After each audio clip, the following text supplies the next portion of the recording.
Hi guys, today's video is about intermittent fasting and why it's the best diet you can do.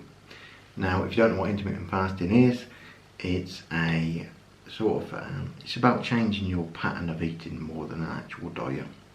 It's not about changing your foods, your calories, it's just about changing when you eat. So if you start eating at 12, then you will finish eating at 8 p.m. So you have an 8-hour eating window, and then you have 16 hours until 12 the next day in which you will be fasting, so 0 calories. Now, obviously you can change the hours to whatever suits you. That's what I do personally. But the way this works is when you're in a fasted state, when you're 0 calories, your insulin levels drop down drastically, and this allows you to start fat burning, basically ketosis, and you will just burn fat very quickly, have it without the presence of insulin in your blood. Because when insulin, well, let's say, what is insulin? Insulin is a hormone that's released when sugar is present in your blood. So when you've eaten something with sugar, carbs, practically anything will cause the release of insulin, and to take that and store it, basically. So in order to lose fat, insulin can't be in the blood. You cannot lose any fat when insulin is present. So when you're in that long fast, that keeps insulin out of the bloodstream, and that allows you to start pure fat burning. Now, intermittent fasting, if you look in some studies on this as well, is very good because it doesn't damage your metabolism. Now, long term, if you do low calorie diets or just any diet long term, your body will try and compensate for it, and it will slow your metabolism. And slowing it 50 calories a day, for example, it doesn't sound like a lot, but across a year, that adds up to a large amount of weight. If you were to eat those 50 calories extra, So with intermittent fasting, because you're having those periods of no eating and then eating a lot in a short period of time, that kind of resets what your body's thinking. It's starting to think that there's no food. You're going into starvation, and then loads of food appears, and it just stops going into the starvation mode, basically, where your body tries to slow your metabolism down. Now, it does that without you realising it. It can be small things like you just not naturally move as much.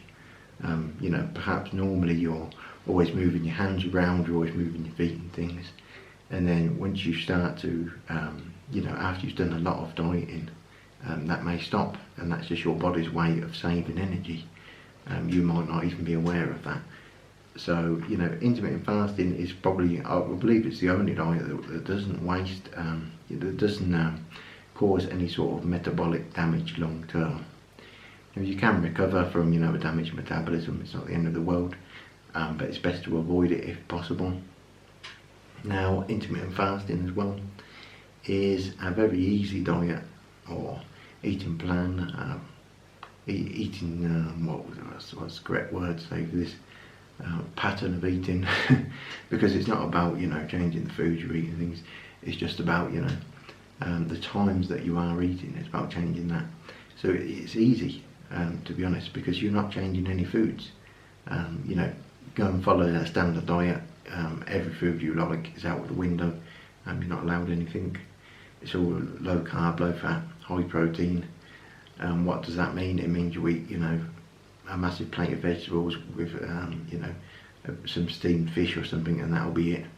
With intermittent fasting, there's no control on what you eat. Now, obviously you should eat healthily. I'm not saying eat rubbish.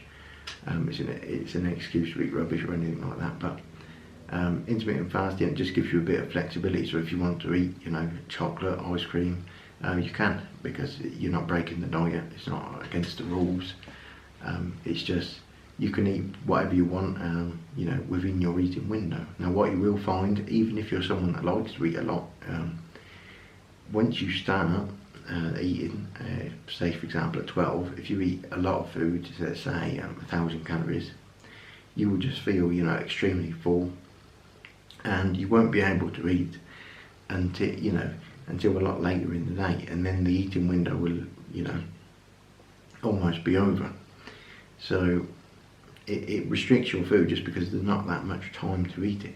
And obviously if you've got other things to do in the day, the case might not be that you can eat straight away as soon as your eating window, you know, begins. You know, if you're doing 12 to 8, maybe if you're, I don't know, got to work extra or something, you might not get back until 2 p.m, and then you've only got 6 hours, and that's even less. You know, it's very difficult to eat a lot of food in 6 hours, because you just eat a lot at once and then you'll feel so full you just won't be able to, and the time will pass and then you're back to fasting. So it kind of restricts your calories without you even realising it. And you know, when it's just a 16-hour fast, you don't feel that hungry anyway. It's not that difficult. You know, 16 hours, a lot of people probably fast 16 hours without realising it. They're probably doing intermittent fasting now. Just people that don't like breakfast. I'm one of those people. I'm not keen on eating early in the day.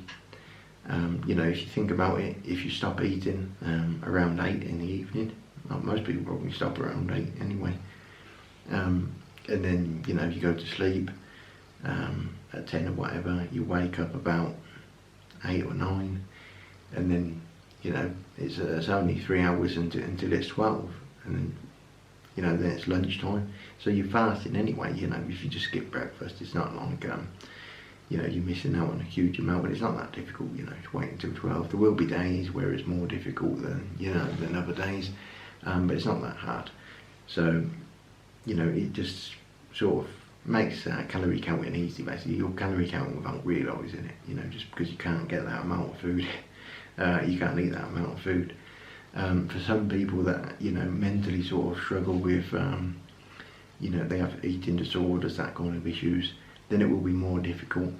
Then you may have to actually do calorie counting in combination with intermittent fasting, you know, just to keep a track on it and make sure you're not eating too much, because you may, you know, eat too much without, if you're not tracking it, I should say, you just end up eating, you know, a few calories over or so, and you won't see the same results. So, you know, the point of intermittent fasting is that it makes you reduce your calories. So if you're binge eating and you're eating 6,000 calories, then it's not going to work. So in that case, you know, calorie counting is needed there, really. But you know, intermittent fasting as well, it gives you flexibility in your life. It makes dieting enjoyable, just because you know, there's nothing holding you back from going out with your friends, going out with your family, birthday parties, all that kind of thing. You could change your hours if it was, you know, an hour over or something, and you just, you know, wait an hour longer the next day before you eat. It's not that difficult. As I said before, no foods are off limits.